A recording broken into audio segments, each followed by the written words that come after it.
Bonjour et bienvenue dans cette nouvelle vidéo. Alors je reviens d'un set de Delete, je suis explosé.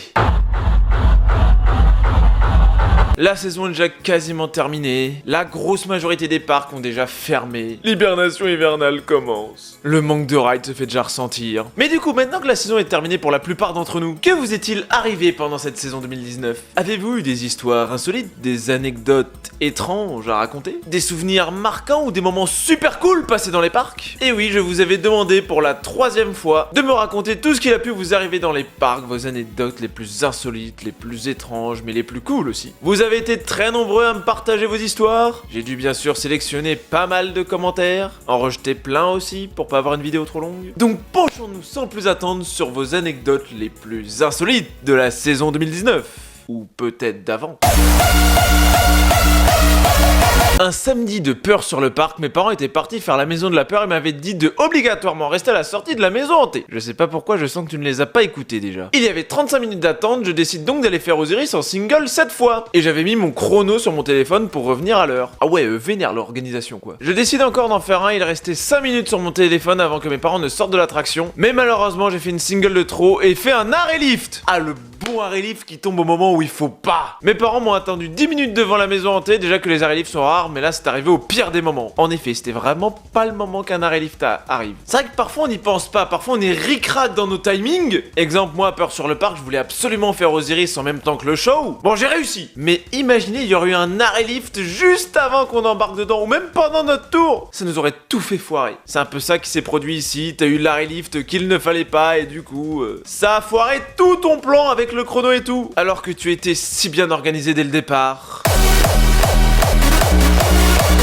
J'ai passé une plutôt bonne journée à Walligator. Et bien en vrai, même si c'est une anecdote très courte, je suis content de la lire. Non, parce que c'est vrai qu'en 2016, dernière année où je suis allé à Walligator, j'avais été assez déçu du parc, de voir The Monster toujours dans le même état après autant d'années. Et du coup, j'avais un peu taillé le parc. J'en avais gardé une image un peu négative, et puis les fans du parc aussi m'en avaient dégoûté. Mais aujourd'hui, ça fait longtemps que j'ai pas mis un pied à Walligator, et je me suis dit pourquoi pas y retourner peut-être l'année prochaine, sans préavis, sans préjugés. Et je suis sûr qu'il y aurait moyen d'y passer une bonne journée. Alors certes, ce sera pas Toverland, ce sera pas Phantasialand, tout ça, mais il y a moyen que j'y ressorte avec un bon avis. Et puis on dira ce qu'on veut sur le parc, The Monster, ça reste un putain de coaster. Oula, pour celle-là, je lis à la fin, à lire avec la voix de Le jour où tout a basculé, ou toute autre émission à la con. Eh ben on va essayer. J'étais à Europa Park, et il y a les guys sur de grandes échasses...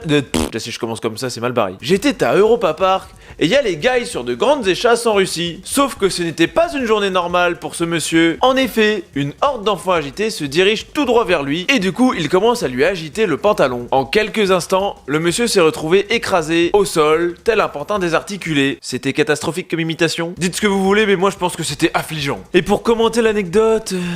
Ah, quel sale gosse. J'étais à Disneyland, plus précisément dans le Space Mountain Mission 2. Donc on est sur une anecdote ancienne là pour le coup. Et un mec de 7 ans environ est monté à côté de moi, donc on a parlé un peu. Je lui ai demandé s'il avait pas peur et il m'a répondu non, ça va, de façon très calme. Et une fois arrivé dans le dôme du coaster, il a commencé à crier des trucs du genre What is the fucking fuck everybody's? Ou des What is the problem in my dog? In my dog? Et plein de mots en anglais comme ça, et à l'arrivée sur le quai, je lui ai demandé si ça avait été, et il a répondu oui, comme s'il ne s'était rien passé. Bref, trop chelou ce mec. Ah ouais, le gamin, il a dans Space Mountain, il était dans une autre dimension quoi. Dans la gare, oui, tout va bien, voilà, j'ai pas peur moi, j'ai pas peur. Alors dans le ride, pouf! C'est vrai que c'est extrêmement bizarre. J'étais à la fin de la file d'attente de Wodan à Europa Park quand la chaîne s'est brisée. Oh la grosse poisse! Alors pour ceux qui auraient un peu vécu dans une grotte cet été, il y a eu un accident qui a fait pas mal parler de lui à Europa Park, c'est Wodan où la chaîne s'est carrément cassée. Ça a fait du bruit, la photo a tourné un peu partout, pour au final un incident sans grande gravité. Alors certes on a une chaîne qui a cassé, ce qui a fait que le coaster est resté fermé le reste de la journée, mais tous les systèmes de sécurité ont correctement fonctionné, le train s'est juste immobilisé dans le lift. Pas de blessés, rien, il a juste fallu évacuer. Mais bref, c'est un truc qu'on a vu tourner un peu partout cet été. Par contre, du coup, forcément, je sais pas combien d'attentes t'as fait, mais t'as dû avoir un peu le seum. T'arrives en gare, tu vois que ça tombe en panne et tu vois très bien que ça va pas repartir là pour le coup. Les gens autour de toi, ils ont réagi comment d'ailleurs? Est-ce que ça a paniqué en gare ou pas? Ou est-ce que tu t'en es rendu compte qu'après en fait que c'était la chaîne qui avait cassé? Bonne question ça. Ah, une anecdote de notre ami Kunai. Ça va derrière avec ton rang 2? Je chain rider Phoenix sans modération grâce à la faible affluence ce jour-là. Du coup, quand je le pouvais, j'allais détacher les ceintures des gens ou à l'inverse, je les attachais. Donc clairement, tu faisais ton opérateur, tu t'occupais des ceintures sur les harnais. Pourquoi pas? C'est vrai qu'on a l'habitude de le faire à Osiris quand les gens ne se détachent pas. Du coup, il y avait tous les OP qui commençaient à me kiffer car je les faisais gagner beaucoup de temps. Je suis devenu presque pote avec les OP. Point positif des OP à Toverland, beaucoup trop sympa. Et ça, c'est vrai. Franchement, Toverland, les OP, top. Déjà le parc est super beau, super propre. Mais en plus les OP ils sont cool, ils sont sympas, chaleureux. Non, Toverland c'est vraiment un super parc pour ça. Dans une file d'attente à Europa Park, une dame disait à quel point elle aimait faire le manège Blue Silver. J'ai beau essayer de le chercher sur la map du parc, il reste introuvable. Blue Silver? Qu'est-ce que c'est? Du coup dans ma tête, j'imagine tellement un truc bizarre, genre un hyper BM bleu ou un méga coaster mag noir-gris, un espèce de mélange entre Bluefire et Silver Star qu'aurait fusionné, le truc improbable. Encore un truc à faire sur No Limits 2 ça d'ailleurs. Mais oui, bonne chance de le trouver sur la map, c'est vrai que... Bah qu'il existe pas. J'étais avec ma copine dans un Luna Park qui s'appelle Anti-Blonde. Oui, je connais, même si je suis pas allé. On a voulu commencer par le Wild Mouse du parc. En voyant ma caméra, l'OP nous a dit « Ah, c'est filmé! Je peux le mettre à fond alors !» En parlant du coaster. Je suis resté confiant jusqu'à ce que je me rende compte que aucun frein du layout ne fonctionnait. À l'exception du dernier frein avant la gare. Bah oui, faut quand même que ça freine à la fin. Au final, on a bien stressé en plus d'avoir une Wild Mouse très rapide avec des jets latéraux secs et violents rip nos côtes. Ah, je savais pas qu'on pouvait faire ça. Débrider une Wild Mouse. Faut que j'essaye. Je vais venir à Anti-Blonde rien que pour ça avec ma GoPro. Eh monsieur, ça filme. Non, honnêtement, je savais pas qu'on pouvait faire ça comme ça. Super. Un beau jour, Belloward, je chain-ridais Boomerang. Et à un moment, je fais la file, une fille s'arrête, me fixe et m'appelle par mon prénom. Puis j'embarque, fais mon ride et durant tout le tour, je me suis demandé qui c'était. Et une fois le ride terminé, plus moyen de la retrouver, je ne saurais donc jamais qui était cette fille. Ah oui, ça c'est bizarre. Qui ça pouvait être, surtout si elle t'a appelé par ton nom? Déjà, moi je croise une fille qui me regarde un peu bizarrement dans une file d'attente, ça me travaille pendant tout le coaster. Mais alors toi en plus, tu dis qu'elle t'a appelé. Et après, tu ne l'as plus revue. C'est bizarre. C'est perturbant aussi, j'imagine. Un jour, j'étais au parc Astérix, je monte dans TDZ, tout le lift se passe bien. J'observe le paysage jusqu'à la drop, là je me cogne le nez contre la barre. Pendant tout le ride, mon nez était en sang, ça n'arrêtait pas. Ce fut très désagréable, sans doute le pire ride de ma vie. Tu t'es cogné contre la barre, mais comment ça? J'imagine assez mal. Je sais que TDZ est horrible, il est très violent. Mais la barre, elle est assez basse quand même. Comment t'as pu te cogner contre? Reste que rider avec le nez en sang, ça doit être horrible en effet. Tu passes tout le ride comme ça. En plus dans TDZ, donc vu que t'es comme ça, tu peux plus te concentrer pour éviter les jets latéraux. Et t'as encore plus mal aux côtes. Tu m'étonnes que c'était un ride horrible. J'étais en train de rider tranquillou Untamed dans le dernier train du jour, quand je sens soudainement un objet pointu contre mon dos à la moitié du ride, tout en voyant mon ami qui s'en balèque de tous les éjecteurs à la recherche de ses clés. Et finalement, elles ont survécu au jet négatif en comprimant mon dos sans pouvoir prévenir mon pote pendant le ride que ses clés étaient en fait coincées derrière moi. Ah, pas mal du tout. J'imagine surtout ton pote en plein ride Untamed, qui est quand même un ride génial avec des airtime partout, qui s'en bat les couilles total, qui est en panique. Où sont mes clés? Où sont mes clés? Bon, j'aurais peut-être été pareil pour le coup. Heureusement qu'elles se sont coincées contre toi. Une histoire assez drôle qui finit bien au final, et tant mieux.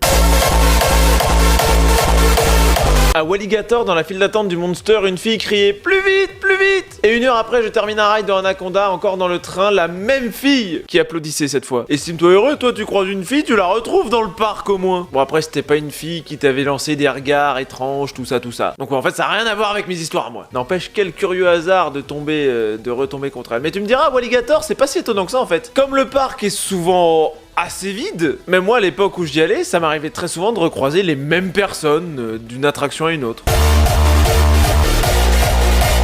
C'était il y a au moins 3 ans, j'étais à Europa Park avec mon père et ma sœur, le matin on fait Silver Star. Je l'avais déjà fait l'année passée. Comme j'étais encore petit, l'OP me vérifie la taille, je fais pile poil 1m40.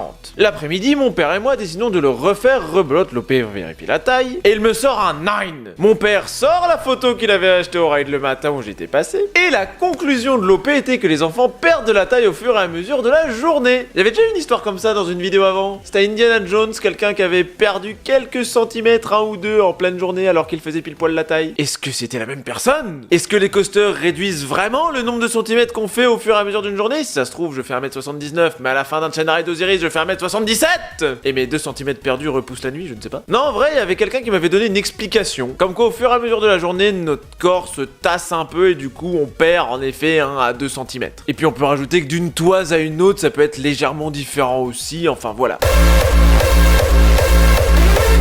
J'ai appris que Taron était un Vekoma du parc Astérix. Oh merde, on nous a menti depuis quelques années. Taron, c'est en fait le nouveau nom de Goudurix. Mais alors j'ai raidé quoi, Phantasialand? Ce que j'aime bien, c'est que sur ce genre d'anecdote, on est sur du lambda, mais pas complètement. Le mec te sort quand même un nom de coaster qui n'est pas forcément si connu que ça par le public général en France. Et il te sort un nom de constructeur. Sauf qu'il a mélangé ça de manière random. Taron, Vekoma, parc Astérix. Perdu, réessaye. J'étais dans la file d'attente de Spatial Experience et devant moi il y avait une fille qui d'après mon père et ma soeur me regardait. C'est marrant, depuis que j'ai raconté des anecdotes de ce genre là, vous en avez de plus en plus à me proposer. Bref, comme par hasard à l'embarquement, je me retrouve à côté d'elle. Ah ça m'arrive jamais déjà. Pendant le ride, elle arrêtait pas de se cogner contre moi. Tous ceux qui ont déjà ridé Spatial Experience comprendront, oui je plus sois. Bref, comme elle était plus petite que moi, elle se cognait à l'épaule. Sortie du Spatial Experience, j'avais un gros bleu que sur l'épaule. Aïe, c'était donc ça la fin. C'est vrai que Spatial Experience, quand tu le rides à côté de quelqu'un, c'est musclé comme ride. Ça rapproche les gens mais pas de la bonne manière. Ou alors hardcore le rapprochement. J'étais au PA et c'était sur Peur sur le parc et je profitais du chain ride de Osiris. J'étais avec ma famille et on me dit « Ouais, tu vas arrêter de jouer sur le grand jeu bleu? Hein, tu l'as fait 6 fois !» Il a failli y avoir un massacre à la tronçonneuse. Osiris, le grand jeu bleu. Ceci est un jeu. Arrêtez d'appeler les coasters comme ça. Ouais, je joue sur Osiris, c'est trop bien, je veux jouer encore. Maintenant, tous les gens qui diront jeu...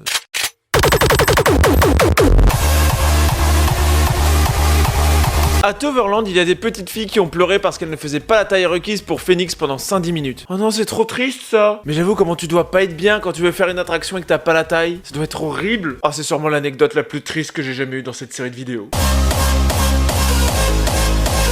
Quand j'arrêtais pas de t'envoyer des messages sur Insta pour savoir si tu étais à Osiris et qu'au final je t'ai vu mais que je ne pouvais pas venir te voir parce que tu descendais du train et moi je montais dans la single. Petit coquin, ah ça pour harceler de messages pour me voir là, il y a du monde hein. Il y a les abonnés qui ont peur de venir me dire bonjour quand ils me croisent dans un parc. Et il y a ceux, t'es où je veux te voir. Bon j'exagère un peu là, j'avoue. Oui je me souviens en plus, en effet tu m'as envoyé plein de messages et t'as toujours pas réussi à me voir. Alors je vais te donner une astuce pour la prochaine fois quand même. Parce que oui on est gentil sur cette chaîne. La prochaine fois donc oui, tu m'envoies 1 ou 2 messages pour me demander où je suis, voilà, ça d'accord, je te dis où je suis. Et si je suis en single d'Osiris, qui est quand même le cas à 90% du temps quand je suis au parc Astérix, tu attends devant la single, tu attends que je sorte du train, parce que si tu montes dans la single et que moi je suis déjà sur le point d'embarquer, forcément on va se rater. C'était il y a pas longtemps au parc Astérix dans Goudurix. Mais non, c'est Taron, voyons, on a appris plus tôt dans cette vidéo. Bref, continuons. Dans Goudurix, je crie les noms d'inversion comme d'habitude et à la sortie, l'inconnu à côté de moi m'a regardé d'une manière... Mais c'est qui celle-là? On va reconstituer la situation. Batwing! Wouah!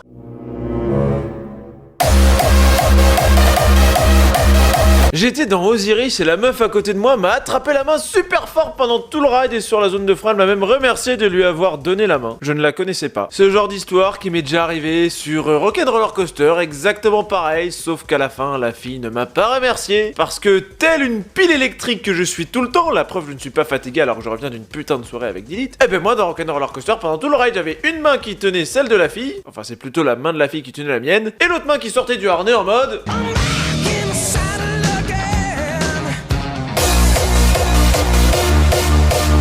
Je me souviens d'un jour où j'opérais sur le Wave Swinger, entre parenthèses chaise volante. J'ai déjà eu affaire à un visiteur tombé malade dessus et qui a lâché son liquide intestinal sur moi, ma cabine et les visiteurs de la file d'attente. Dégueulasse. En même temps, sur chaque vidéo, il y a des anecdotes de ce genre. Fallait bien qu'il y en ait une sur celle-là, il n'y en avait pas encore eu. Au passage, je crois que c'est l'une des rares anecdotes venant d'opérateurs que j'ai eu sur toute cette série. Et en la lisant, je me suis dit pourquoi pas un jour faire un épisode spécial les histoires des opérateurs. Parce que c'est vrai qu'en tant qu'opérateur, on doit voir des choses aussi sur les parcs chez les visiteurs. Après, le truc, c'est que je sais pas si j'ai beaucoup d'abonnés OP qui regardent cette chaîne, mais ça pourrait être une idée à creuser plus tard.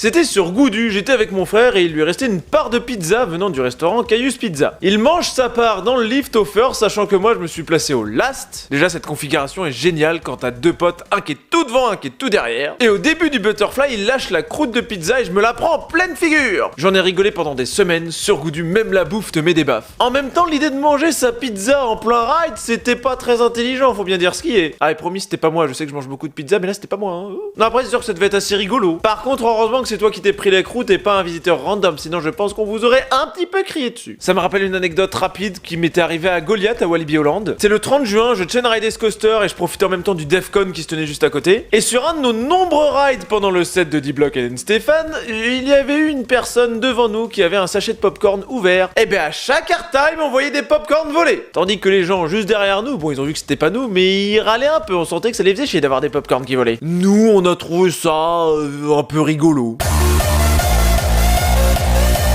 Le mec à la tronçonneuse à Astérix qui me poursuit et qui se casse la gueule. Ah, le moment de gênance que ça doit être. Comment le mec le plus flippant du parc a perdu toute sa crédibilité avec une seule petite chute. Ça a dû être horrible pour lui quand même. Surtout j'imagine bien tous les visiteurs qui l'ont vu à ce moment-là qui étaient là. Il s'est cassé la gueule.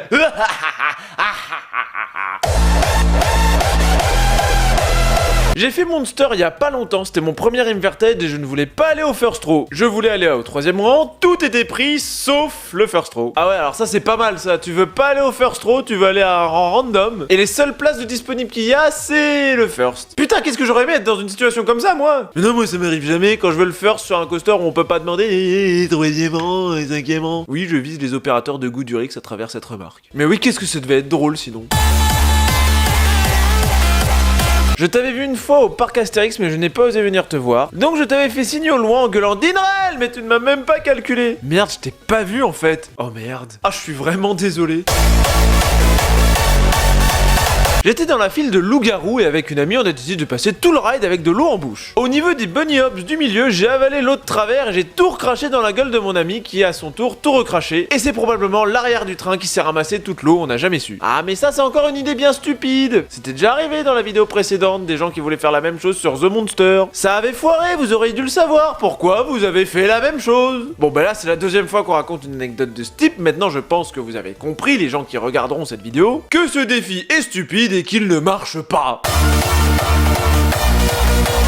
Il y a un an, je suis allé à Europa Park, j'étais devant Atlantica et j'ai vu un mec sauter dans l'eau pour récupérer son téléphone qui était tombé. Oui, c'était pas très intelligent, mais c'était drôle à voir, surtout quand la sécu est venue lui dire que c'était pas autorisé. Tu m'étonnes qu'il a dû se faire engueuler le gars. Tout ça pour un téléphone, surtout que le téléphone il est dans l'eau, il doit déjà plus marcher. À quoi bon aller le récupérer ? De t'avoir vu devant moi dans la file d'attente d'Osiris, et après j'ai eu un voile gris au ride où j'étais juste derrière toi. Et je suppose que tu n'as pas osé me dire bonjour. Non mais je me souviens de toi. C'est toi qui avais écouté ma conversation sur la vidéo des bruits de coaster alors que j'avais même pas encore... tourné. C'est toi qui m'as espionné à ce moment-là. Et pas de chance, maintenant je vois très bien qui tu es. Et GG pour le voile gris. Moi ça m'est arrivé une fois, sur une journée j'avais des voiles gris sur Osiris, mais les autres fois zéro, rien. Une petite anecdote de Zach pour continuer. Dans Osiris, avec toi en plus, au moment où le train est sur le lift, je me suis retourné et une fille magnifique me faisait coucou avec un grand sourire. Elle m'a parlé brièvement juste avant la drop, dégoûtée de ne pas lui avoir demandé son snap. Ah, je comprends ton regret. Et je me souviens de cette histoire, oui, t'étais là, on était ensemble comme très souvent cette année au parc Astérix. Tu t'en étais parmi de la journée d'ailleurs. J'étais au pal avec ma copine, on décide ou plutôt je la force à faire le twist. Déjà ne jamais forcer quelqu'un à faire une attraction quand elle ne veut pas. Je kiffais mon ride mais pas elle, résultat elle me met une grosse gifle et tout le monde se foutait de moi. Oh putain c'est horrible. Ça doit être très gênant, très humiliant et très douloureux aussi. C'est horrible comme histoire. J'espère que vous êtes toujours ensemble quand même après ça. Vous imaginez un coaster qui brise un couple? Oh mon dieu. Une fois dans un ride d'Osiris, je me suis brossé les dents pour le fun. Ne me demande pas pourquoi j'avais une brosse à dents sur moi. C'était donc toi en 2017. Alors ça, faudra qu'on nous explique quand même qu'est-ce que ça fout là. Je comprends pourquoi on retrouve des brosses à dents maintenant qui se baladent dans le parc. Encore un défi un peu débile, hein, ma foi. Bon, moi tu l'as pas foiré, donc t'as pas perdu ta brosse à dents sur les gens, ça aurait dû être très bizarre. J'imagine t'es dans le train plutôt vers l'arrière et tu vois une brosse à dents qui s'envole d'un des rangs de devant. Et puis t'ajoutes à la liste des objets improbables qu'on retrouve sous un coaster après, bah une brosse à dents. Enfin bon, moi je crois que j'ai vu pire, j'ai vu une calculatrice qui traînait sous Osiris. Je me suis toujours demandé, ça s'est passé comment? Le gars, qu'est-ce qu'il a fait? Il avait des devoirs de maths, il les a fait dans Osiris, il était en retard. Et une fois, j'ai aussi vu un objet qui ressemblait à une raquette de ping-pong sous Osiris. Qu'est-ce qui s'est passé? Qui a eu l'idée de jouer au ping-pong en plein ride? Si ça se trouve, c'était Malice.